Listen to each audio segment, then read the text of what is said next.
Have you ever stopped to wonder why some people just get to you? You know the ones. Maybe it's that friend who always interrupts, or a stranger whose arrogance sets your teeth on edge. You tell yourself, it's them. They're the problem. But what if the people who drive you up the wall are secretly holding up a mirror, showing you something about yourself you've been too scared to face? It's a wild thought, almost paradoxical. Yet Carl Jung, one of the greatest minds in psychology, suggested this might be the key to unlocking why your life sometimes feels like a rerun of the same old drama. Let that sink in for a moment. We've all had those days when the same types of people seem to crash into our lives, wrecking our peace like clockwork. The overbearing boss, the needy partner, the judgmental relative. You've probably asked yourself, why does this keep happening? Why can't I escape these patterns? It's frustrating, even exhausting, and it's easy to point the finger outward. But what if it's not just them? What if, deep down, it's us pulling the strings, unconsciously orchestrating these encounters without even knowing it? Jung called this hidden puppeteer the shadow, the parts of ourselves we deny, shove into the dark corners of our minds, and then project onto others like a movie playing out on the screen of our relationships. Picture this. That boss who nitpicks every detail might be echoing an inner voice you've silenced, the one that whispers you're never good enough. Or that friend who drains you with their neediness. Maybe they're reflecting a quiet, wounded part of you that's still begging for love you never got. It's unsettling to think about, isn't it? That the people we clash with most might be messengers from our own subconscious, pointing us toward what we've refused to see. Today, we're diving into this hidden force, the shadow, that's been quietly shaping your relationships, your reactions, your life. It's not just a theory. It's a journey into the depths of your psyche, where the roots of your frustrations and your freedoms tangle together. And here's the promise. Once you start to see it, really see it, there's no going back. You'll uncover why these patterns haunt you and how to step out of the script you didn't even know you were reading. So take a deep breath. Are you ready to look into the mirror? What if the parts of yourself you try hardest to hide are secretly running the show? Carl Jung, a legend in psychology, gave us a name for this hidden force, the shadow. Picture your mind as an old house. Upstairs, in the polished rooms you let the world see, live the traits you're proud of. Your generosity, your courage, your charm. But beneath the floorboards, down in the basement where the light barely reaches, lies the shadow. It's a cluttered, dusty space stuffed with everything you've pushed away. Your anger, your shame, your petty jealousies. These are the pieces of you too messy or embarrassing to face. Jung believed we all carry a shadow. And here's the twist. It doesn't stay buried.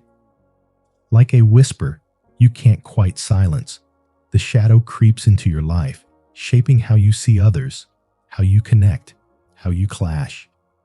It's not just a passive pile of junk. It's alive, restless, and it has a trick up its sleeve called projection. That's when the shadow takes what you deny in yourself and paints it onto someone else. Imagine it as a pair of smudged glasses. The flaws you spot in others might just be reflections of what's hiding in your own basement. Think about your friend who keeps dating the same type of jerk, cycle after cycle. She sighs, "Why am I so unlucky in love?" But what if it's not luck? What if her shadow is pulling her toward people who mirror her own buried fears, like a fear of being truly seen, or maybe her own unspoken need to control. Or consider that coworker who drives you up the wall, the one who just doesn't get it. Their stubbornness stings so much. Could it be because it echoes a rigidity you won't admit to yourself? These moments aren't random. They're the shadow's quiet hand, steering your reactions, your judgments, your relationships. This hidden force doesn't just decide who you attract or repel. It scripts the patterns you live by, the stories you repeat. But here's the glimmer of hope. When you dare to peek into that basement, you start to see it for what it is. And that's where the real story begins. What if the people who frustrate you most are holding up a mirror you didn't ask for? Let's meet Sarah. She's 32, sharp as a tack, runs her own graphic design studio, a business she clawed into existence with grit and late nights. To the world, she's a success, confident, capable, the kind of woman who doesn't flinch. But love, that's where the cracks show. Every guy she dates turns out to be emotionally unavailable. It's a pattern she can't shake. New face, same story. A spark ignites, hope flares, then the walls come up. He's distant, cold, unreachable. Sarah's starting to think she's cursed, like some cosmic joke is playing out in her dating life. But here's the twist that stings. Sarah's terrified of being vulnerable herself. She doesn't see it, not yet. Growing up, emotions were a liability. Her parents, brilliant but aloof, taught her that feelings were chaos to be controlled, not shared. So, she armored up, built walls she called strength, and locked her heart behind them. That armor is her shadow now, the hidden fear of being truly seen, of letting someone in. And like a magnet, she draws in men who reflect that fear right back at her. It's not bad luck. It's her own subconscious choreography. Picture Sarah standing in front of a funhouse mirror, the kind at a carnival that bends reality into something strange. She stares at these guys, sees their guarded hearts, their refusal to connect, and thinks, why me? But that warped reflection isn't just them, it's her, refracted through the shadow she's carried since she was a kid. Carl Jung called the shadow the part of us we deny, the traits we shove into the basement of our psyche. For Sarah, it's vulnerability, and it's been steering her life from the wings. So here's the question to chew on. Ever notice the flaws that drive you up the wall in someone else? The ones that hit a little too close? Maybe it's not just them. Maybe it's the shadow in you, whispering truths you're not ready to hear. Sarah's story isn't rare. It's ours. We all lug these unseen pieces around, and they color everything. Our fights, our loves, our quiet moments. The trick is spotting them. Because once you do, the mirror clears. And that's where the real journey starts. What does it feel like to be so sure of yourself that you don't even notice you're alone? Meet Mark. He's 38, sharp as a tack, and always has an opinion on everything. Politics, parenting, the perfect way to grill a steak. He's the guy who's got life figured out, or so he thinks. Picture him at a dinner party. He's leaning forward, voice cutting through the chatter, correcting someone's stats about climate change, then schooling the table on economic theory. People nod, smile thinly, but one by one, they drift away. Excuses muttered, glasses empty. Mark doesn't see it. He's too busy winning. Problem is, he's got no real friends left. Just a crowd of people who nod and walk away. This is what Carl Jung called ego inflation. It's when your self-image puffs up so big, it blocks out everything else, especially your flaws. For Mark, it's like his ego's a balloon, swollen with every "I told you so." stretched tight and trembling. But here's the twist. That balloon's hiding something, his shadow. Jung said the shadow holds what we won't face, and for Mark, it's insecurity. A gnawing fear he's not enough. He'd rather die than admit it, so he argues, he controls, he dominates, anything to keep that shadow buried. But what's he really winning? Mark's racking up victories in debates, sure, but he's losing everything that matters. Connection, trust, love. He's built a fortress of pride, and it's lonely inside. Sound like anyone you know? Maybe you've seen a Mark, or been one, clinging to being right when being real would cost so much less. Jung's insight hits hard here. When the ego inflates, the shadow runs the show. And the price? A life where no one gets close, not even you. What if the life you're showing the world isn't really yours? Picture Lisa. She's 29, and her Instagram is a gallery of perfection. A dream job in marketing, a cute dog named Milo, and a smile that could light up a room. Every morning, she wakes up to hundreds of likes on her latest post, a polished snapshot of her best life. She smiles, but it fades fast. As she picks out her outfit, it's not just fashion, it's a shield. At work, she's the star, cheerful, competent, always on. But when she shuts the door at night, the act crumbles. Alone, she stares at the ceiling, heart sinking, feeling like a total fraud. This is what Carl Jung called the persona, the mask we wear to fit in, to impress, to survive. It's not evil, it's human. We all need a persona to face the world. But for Lisa, it's not just a mask anymore. It's her entire identity. She's so caught up playing the part of the perfect woman that she's lost touch with who she really is. Imagine her as a storefront with a closed sign, dazzling on the outside, all gleaming glass and curated displays. But step inside, and it's hollow. No life, no truth, just echoes. Jung said the persona is like a costume for a play, essential for the role, but dangerous if you never take it off. Lisa's been on stage so long, she's forgotten where the script ends and her soul begins. Late at night, when the likes fade, she scrolls through her own feed, a stranger to the woman in the photos. If I've got it all, she wonders, why do I feel so empty?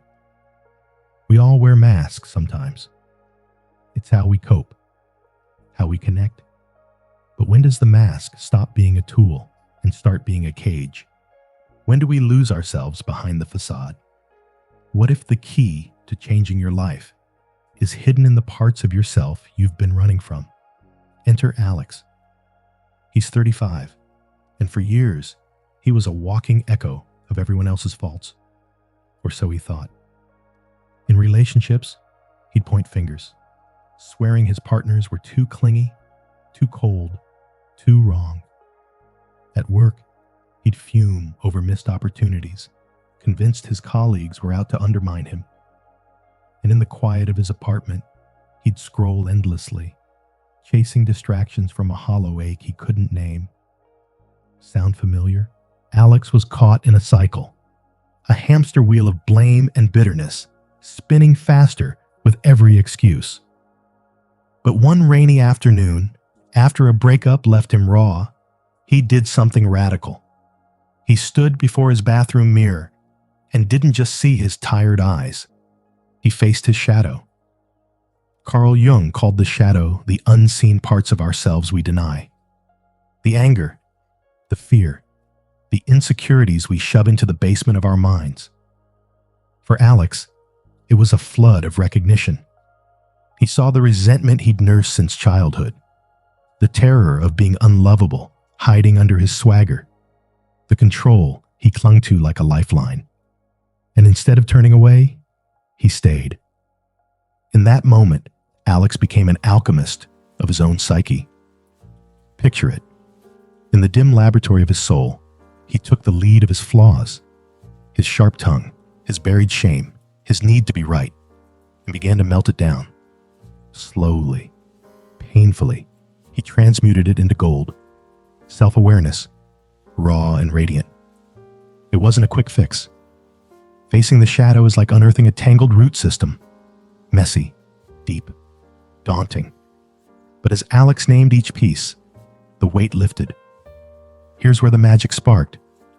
The more he owned his shadow, the less it owned him. The exes he'd cursed, they faded into lessons.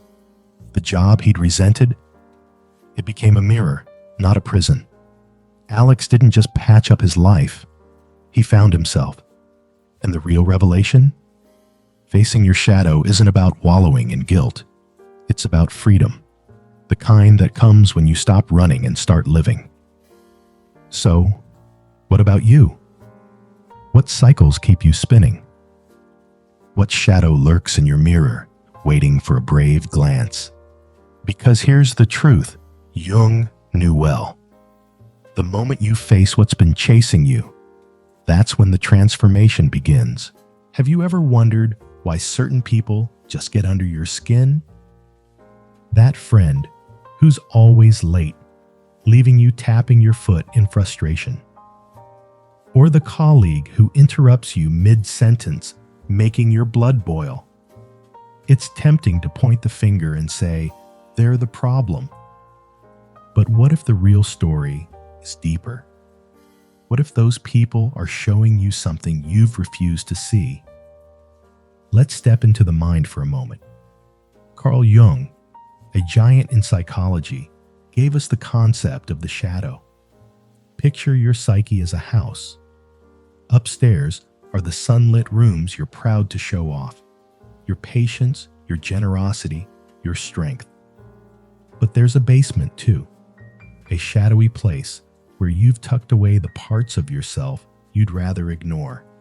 Your resentment, your insecurities, your shame. That's the shadow. Here's where it gets wild. Those hidden pieces don't just sit quietly. They slip out, like smoke through a cracked window, and tint how you see the world. Jung called this projection. When that perpetually late friend irks you, it might not just be about their tardiness. It could be stirring your own buried fear of losing control.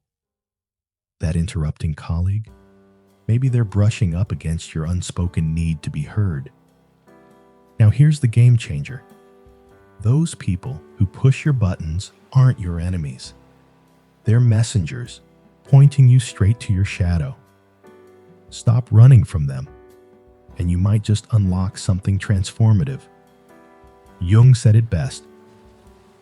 Until you make the unconscious conscious, it will direct your life and you will call it fate. Think about that.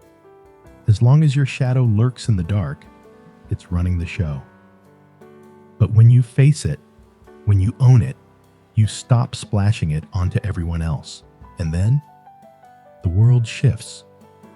It's like waking up from a black and white dream into a reality exploding with color. You're not just going through the motions. You're seeing, maybe for the first time. So, next time someone sets you off, pause. Ask yourself, what's this showing me about me? That question might just be the key to breaking free. What does it feel like to stand at the edge of yourself, peering into the unknown? Over the course of this journey, we've walked hand in hand through the tangled chaos of the shadow, that hidden realm within us all, as Carl Jung once described it, where the parts we deny, suppress, or fear reside. We've seen how it lurks in the recesses of our minds, a silent puppeteer pulling strings we don't even notice. It projects itself onto others, painting our relationships with shades of judgment or blame. It traps us too, in cycles of behavior, those stubborn patterns that whisper, "This is just who you are." But is it? Through this exploration, we've uncovered something vital, something luminous, a way out, awareness. Picture it like a lantern, soft but unyielding, casting light into the darkest corners of the psyche. When we dare to shine that light on our shadow, we don't just see what's been hidden, we begin to understand it. And in that understanding, transformation takes root. This isn't merely about smoothing the edges of our interactions with others. No, it's deeper. It's about reclaiming the pieces of ourselves we've cast aside, rewriting the story of who we can become. Feel that for a moment. The weight of the shadow's grip loosening. The quiet relief of stepping into your own truth. It's not an easy path. It demands courage, vulnerability, a willingness to sit with discomfort. Yet, as Jung taught us, what we resist persists, and what we embrace can set us free. This journey has shown us both the burden and the beauty of self-discovery, a dance between chaos and clarity. So, here we are, at the threshold of something new. I'll leave you with this. What shadows linger in the corners of your own psyche, waiting for your gaze? What patterns keep surfacing in your life? Those echoes of a deeper truth you might finally be ready to face? What happens when you stand face to face with your shadow?